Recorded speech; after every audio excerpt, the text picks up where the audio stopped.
हिंदू धर्म में प्रदोष व्रत भगवान शिव से जुड़ा एक महत्वपूर्ण व्रत है।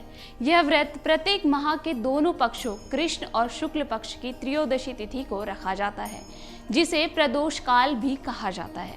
यानी ये व्रत एकादशी की तरह ही महीने में 2 बार आता है, लेकिन आपने कभी ध्यान दिया होगा तो इन व्रतों को अलग अलग नामों से जाना जाता है। ऐसा क्यों है, आइए इस वीडियो में जानते हैं। प्रदोष काल का अर्थ है दोपहर के 3 बजे से लेकर सूर्यास्त तक का समय। यह समय भगवान शिव का प्रिय समय माना जाता है। इन वारों के अनुसार प्रदोष व्रत का नाम भी भिन्न होता है, जिसमें से इन 5 वारों में पड़ने वाले प्रदोष व्रत का अधिक महत्व है। सबसे पहला है रवि प्रदोष व्रत। जब भी त्रयोदशी रविवार को आती है तो इसे रवि प्रदोष कहा जाता है। रवि प्रदोष व्रत रखने से साधक को दीर्घ आयु और आरोग्य की प्राप्ति होती है। अगला है सोम प्रदोष। सोमवार का दिन तो भगवान शिव का ही माना जाता है और इस वार को यदि प्रदोष व्रत यानी कि त्रयोदशी तिथि आती है तो साधक को अभिष्ट लाभ की प्राप्ति होती है।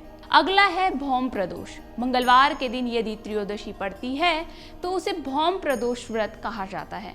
भौम प्रदोष व्रत रखने से साधक के जीवन से आर्थिक संकट दूर होते हैं और ऋण से मुक्ति मिलती है। अगला है गुरु प्रदोष। जब भी त्रयोदशी तिथि गुरुवार को आती है तो उसे गुरु प्रदोष कहा जाता है। ऐसा माना जाता है कि यह व्रत विशेषकर स्त्रियों को रखने से उनका दाम्पत्य जीवन खुशहाल बीतता है और पति के सौभाग्य में भी वृद्धि होती है। इसमें अगला है शनि प्रदोष व्रत। जब शनिवार के दिन त्रयोदशी तिथि आती है उसे शनि प्रदोष व्रत कहा जाता है। यह व्रत रखने से जातक को संतान सुख प्राप्त होता है, साथ ही संतान का कल्याण होता है। तो आइए अब जानते हैं कि प्रदोष व्रत रखने के क्या लाभ होते हैं। इसमें सबसे पहला लाभ है पापों का नाश होता है। प्रदोष व्रत रखने से भगवान शिव पापों का नाश करते हैं और मन को शुद्ध करते हैं। अगला है ग्रहों की शांति होती है। प्रदोष व्रत का प्रभाव ग्रहों की शांति के लिए लाभदायक सिद्ध होता है। अगला लाभ है कि यह मनोकामनाओं को पूर्ण करता है। प्रदोष व्रत रखने से भगवान शिव भक्तों की समस्त मनोकामनाएं पूर्ण करते हैं। इसमें अगला है अच्छे स्वास्थ्य की प्राप्ति होती है। व्रत रखने से रोगों का नाश होता है और स्वास्थ्य उत्तम होता है। अगला लाभ है सौभाग्य की प्राप्ति होती है। प्रदोष व्रत से अविवाहित कन्याओं को अच्छा वर प्राप्त होता है और विवाहित महिलाओं का जीवन सुखमयी बीतता है। अब जानते हैं कि प्रदोष व्रत की सही विधि क्या है।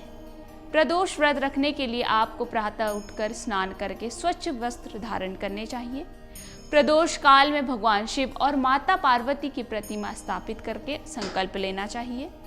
शिव पार्वती की प्रतिमा को गंगा जल, दूध, दही, घी, शहद, फूल, बेलपत्र आदि से अर्घ्य देना चाहिए।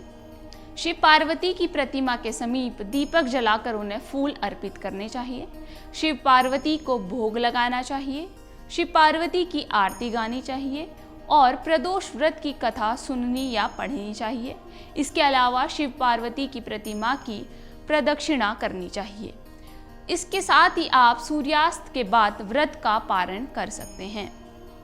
तो इस प्रकार से आप प्रदोष व्रत को इनके लाभों के अनुसार भी आप रख सकते हैं। यदि वीडियो पसंद आए तो लाइक करें। मिलते हैं जल्दी अगली वीडियो में। धन्यवाद।